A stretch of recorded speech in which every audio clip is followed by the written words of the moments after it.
Samantala, matapos ipasara ang 14 na tindahan na nagbebenta ng lechon sa La Loma, tiniyak naman ng Quezon City Government na isolated case lamang ang insidente kung saan nagpositibo ang mga ibinebentang baboy sa sakit na African Swine Fever o ASF.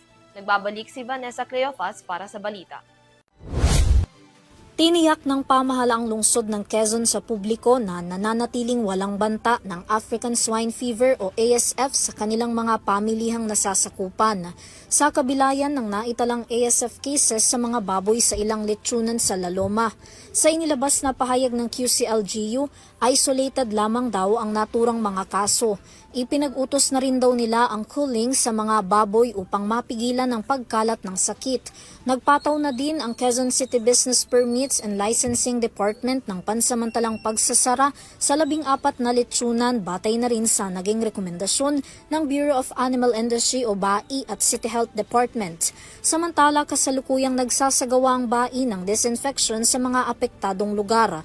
May mga nakatalaga na ring checkpoints ang lokal na pamahalaan para kontrolin ang posibleng paglabas-pasok ng mga baboy sa apektadong lugar. Sa ngayon, nagkaroon na ng pakikipagdialogo ang mga may-ari ng lechonan sa La Loma kay Mayor Joy Belmonte para sa ilang usapin tungkol sa ASF. Para sa EuroTV News, Vanessa Cleofas, sumasaludo sa bawat Pilipino.